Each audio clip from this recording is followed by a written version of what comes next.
Olá, queridos alunos, vamos dar continuidade às nossas aulas, falando ainda acerca do projeto de pesquisa, utilizando, como foi dito na aula anterior, um pequeno artigo do José da Assunção Barros, o projeto de pesquisa em História, aspectos introdutórios. Na aula anterior, nós falamos da importância do projeto de pesquisa e nesta aula vamos tratar da estrutura do projeto de pesquisa, das partes que compõem o projeto de pesquisa. Para isso, vou disponibilizar agora aqui na tela algumas imagens para que a gente possa então tratar disso. Então, vamos lá. Bem, então nós temos aí na imagem as partes que compõem um projeto de pesquisa. Então, vejam só: introdução, justificativa, objetivos, quadro teórico, hipóteses, fontes e metodologia, bibliografia e, por fim, o cronograma. Nós vamos comentar cada uma destas partes. Nós vamos basicamente tecer algumas considerações sobre o que deve constar em cada uma dessas partes do projeto de pesquisa. Então, vejam só essa outra imagem. O primeiro item de um projeto de pesquisa é a introdução. E a introdução, ela é bastante importante, porque é a primeira coisa de um projeto de pesquisa que é lido. Então, o autor do projeto de pesquisa deve ter em mente que na introdução ele deve chamar a atenção do leitor, convencer o leitor de que o seu projeto de pesquisa é importante.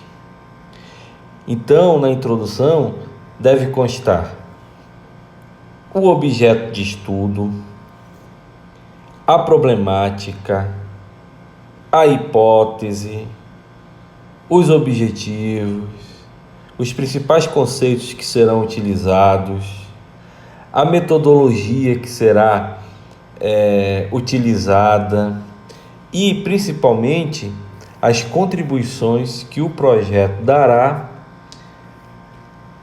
na referida área de inserção. Então, a introdução, ela se constitui como a porta de entrada para que as outras partes do projeto de pesquisa possam passar. Ou seja, uma boa introdução que chame a atenção do leitor, que interessa ao leitor, isso vai gerar com que esse leitor, isso vai gerar uma vontade desse leitor continuar na leitura desse projeto de pesquisa. E isso é importante. Continuando, é importante também apontar os envolvidos que estarão tocando o projeto de pesquisa. E isso pode ser feito tanto na introdução quanto também na justificativa. Então, nós podemos escolher em quais destes setores colocar a descrição de pessoal. Isso, claro, quando houver, porque há projeto de pesquisa individual, mas também há projeto de pesquisa coletivo, e isso tudo deve ser informado. Agora, quanto ao tema, é fundamental delimitá-lo, portanto, fazer o recorte espacial e cronológico. E o tema, ele deve representar fielmente o objeto de estudo. Então, é possível que o projeto de pesquisa tenha um item chamado delimitação temática e formulação do problema.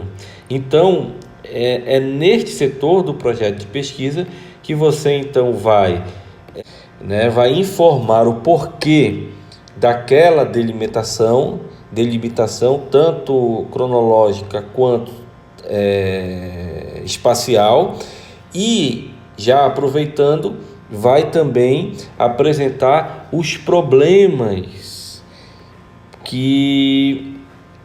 da pesquisa, né? Os problemas que você propõe a resolver, os problemas que você propõe a buscar respostas, né? Então, isso é uma outra parte do projeto. Agora, um projeto de pesquisa, ele não nasce assim, de forma espontânea, do nada.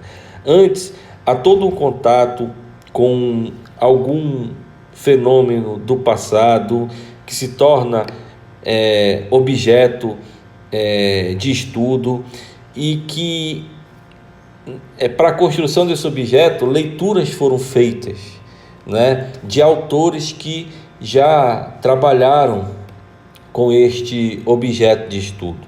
E no projeto de pesquisa, quando esse objeto já está construído, ou ainda se está construindo, essa literatura que já tratou desse objeto marca presença no item chamado revisão bibliográfica. Então, neste item, basicamente, você vai ali apontar com quem você está dialogando. Então, você vai recuperar autores que já trabalharam com o seu tema, vai informar de que forma eles trabalharam com esse tema, né? Se diferente de outro, se similar a outro, não é? De modo que você possa se situar frente ao que já foi escrito sobre o tema, dizendo que caminho vai seguir e as contribuições que você vai dar, ou seja, em que você vai avançar com a sua pesquisa, né? A revisão bibliográfica, ela é fundamental, porque é ela que informa, né, o estado da arte e onde o seu projeto se situa e que contribuição ele vai dar, porque você vai apontar essa contribuição aí, você vai se situar nesse universo, né, e vai apontar o que quer. Já no item justificativa, a pergunta fundamental é: por que fazer? Então você vai aqui basicamente justificar a importância do seu trabalho na sua área, no nosso caso, na área de história, né? São 3 pontos que devem constar na justificativa. Primeiro, os interesses que levaram o autor do projeto de pesquisa ao tema. Depois, a importância social e acadêmica do tema. E, por fim, a viabilidade da pesquisa. Então, com base nesses 3 pontos, é possível construir uma justificativa que convença o leitor de que o projeto é viável, de que ele é importante, né? E que, então, ele pode fazer uma diferença se os resultados ali propostos forem alcançados, se a meta ali estabelecida for atingida. E daí já estamos passando para o próximo item, que é o item dos objetivos. Então, em geral, no projeto de pesquisa se tem os objetivos gerais, e os objetivos específicos, mínimo de 3, né? Os objetivos, eles se constituem nessa meta. É onde você quer chegar, é o horizonte que você está mirando, né? Ou seja, na pergunta que está aí na imagem, para que fazer? Qual a finalidade? Ou seja, o que quero atingir com isso? O próximo item é o quadro teórico, também conhecido como referencial teórico, né? E ali você vai apontar os fundamentos. Com que fundamentos você vai trabalhar? Em outras palavras, no referencial teórico ou quadro teórico, você vai colocar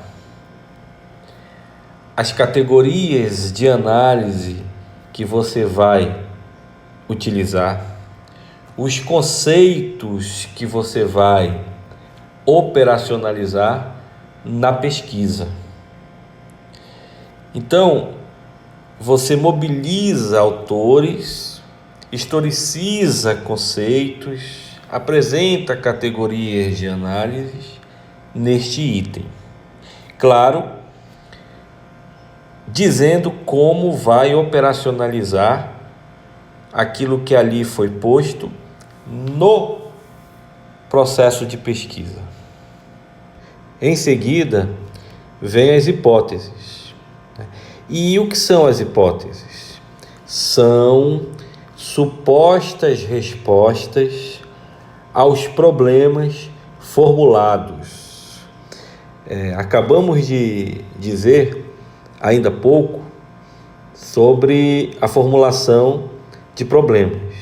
Então, elaboram-se perguntas e temos que dar respostas a essas perguntas, né? Mas como a investigação não aconteceu, e dado a literatura já lida, né, a bagagem acadêmico-cultural já adquirida, então formula-se uma suposta resposta para aquela pergunta, para aquele problema.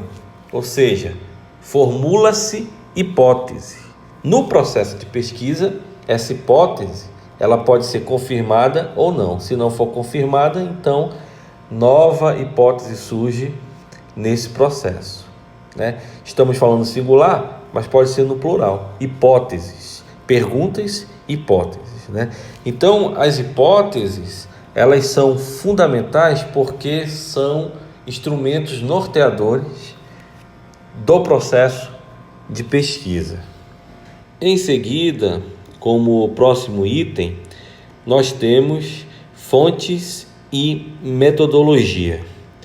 Aqui tem um aspecto importante a ser mencionado.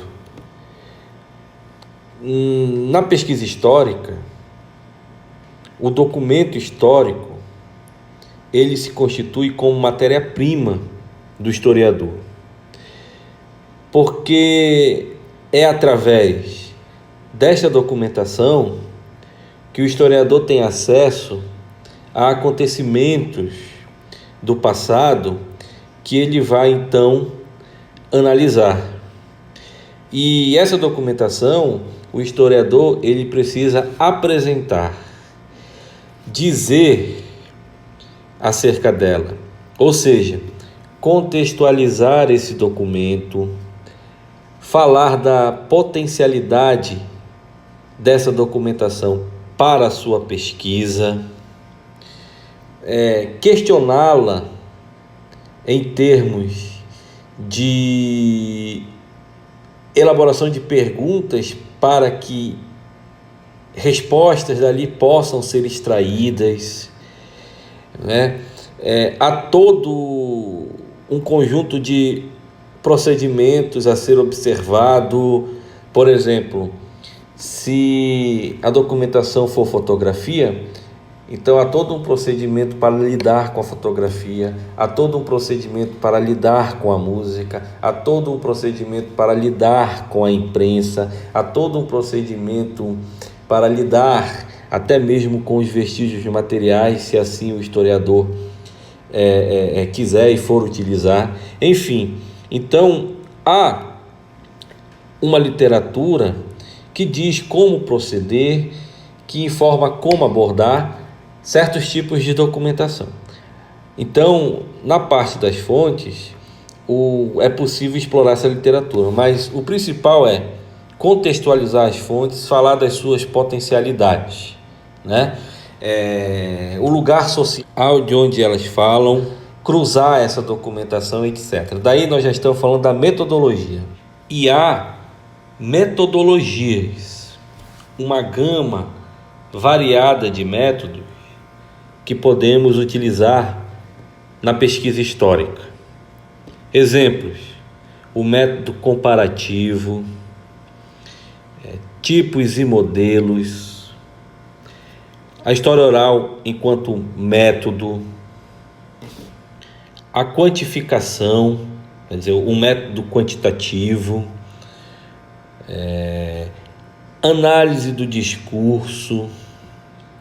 Também podemos utilizar a análise de redes sociais, ou seja, o método de redes. Enfim, um conjunto diversificado que podemos lançar mão no processo de pesquisa.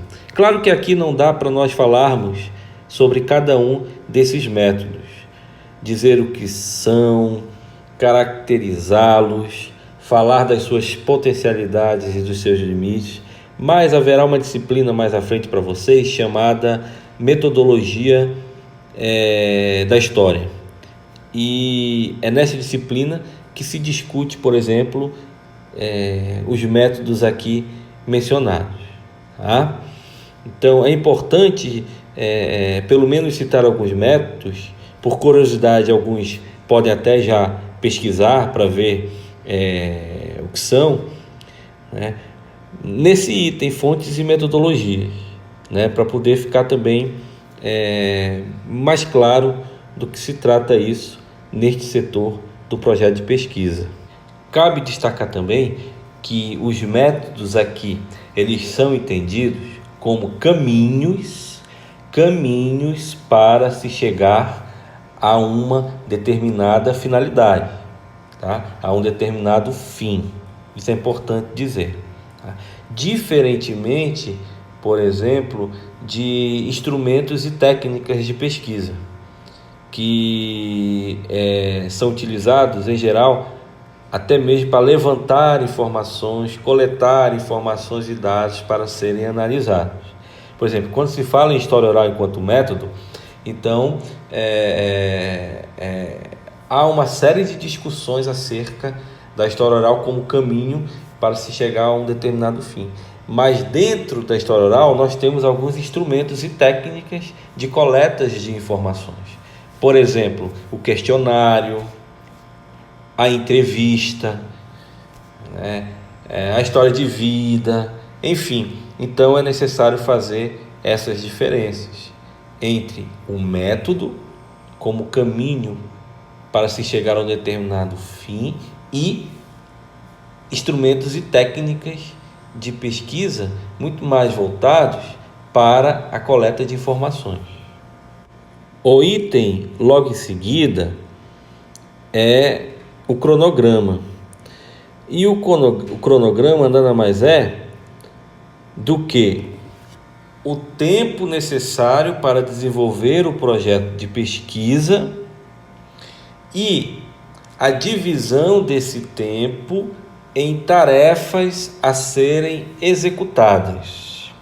Por exemplo, se o projeto de pesquisa for durar 2 anos, então eu divido esses 2 anos em atividades que eu irei desenvolver. Nos 2 primeiros meses, leitura bibliográfica e fichamento desses livros, né? No 3º e 4º meses, leitura documental e fichamento desses documentos. No 5º e no 6º meses, a análise das informações coletadas nos documentos, a classificação delas, o tratamento delas, né? No 8º e no 9º meses, por exemplo, já a construção de um capítulo digamos assim, teórico, onde eu vou voltar então para aquelas leituras e para aquelas fichas que eu fiz no primeiro e segundo meses, para destacar os autores que falaram sobre esse tema, que utilizaram certos conceitos, e apontando o que farei e como vou avançar para além deles, né? Enfim, então o cronograma é o tempo estipulado para pesquisa e a divisão desse tempo em algumas atividades, até chegar na redação final e a entrega do trabalho e dos resultados da pesquisa. Finalizando já, nós temos os recursos e aspectos orçamentários. Então ali você coloca alguns itens necessários para o desenvolvimento do projeto e quanto cada um vale, né, o valor de cada item. E no final de tudo, a bibliografia, ou seja, todo o material que você utilizou na elaboração do projeto de pesquisa, livros, artigos, teses, dissertações, tem que constar na bibliografia. Então, como vocês tiveram a oportunidade de observar, o projeto de pesquisa ele é composto por algumas partes e estas partes, nelas devem constar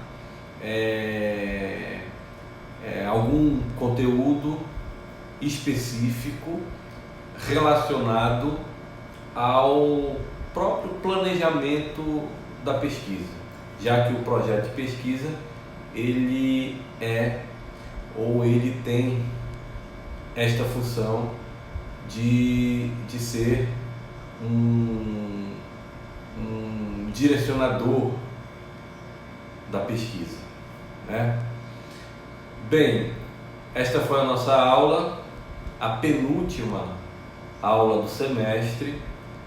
Na nossa próxima aula, que será a última, vamos fazer um apanhado daquilo que nós vimos na nossa disciplina e nisso falar de algumas coisas que porventura não falamos ao longo das nossas aulas.